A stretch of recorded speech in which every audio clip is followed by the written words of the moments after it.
ඉතින් යාළුවනේ මෙන්න මේ විදිහට තමයි මම RC කාර් එක හදලා ඉවර කරේ. මේක දැන් හොඳට වැඩ කරනවා. මම ඔයාලට පෙන්නන්නම්. ඔයාලට පේනවා ඇති පිටිපස්සේ වීල් දෙක කරගෙනවා. ඒ වගේම හොඳට ඉස්සරහ රෝද හැරවෙනවා. ඉතින් මේක මේ විදිහට හොඳට වැඩ කරාට බිම තිබ්බහම රෝද කරකවන්න මේ බැටරි පවර් එක මදි. මම ඒකින්ද බැටරි පවර් එක වැඩි කරලා බැලුවා. මේ වගේ තවත් බැටරියක් දීලා.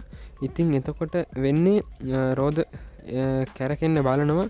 නමුත් එතකොටම අපේ රිසීවර් එක ටක් ගාලා ඕෆ් වෙලා යනවා. ඒක තමයි මේකේ තියෙන අවුල.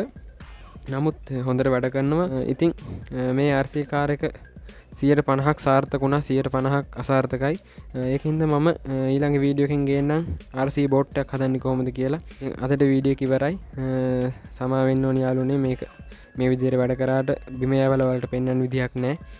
ඒ වුණාට මම මේක මේ විදිහටම තියලා යවන්න පුළුවන් තත්ත්වයට අරගෙන ඔයාලට වීඩියෝ එකක් දාන්නම්. එහෙනම් අපිව මතක ඇතුව subscribe කරන්න.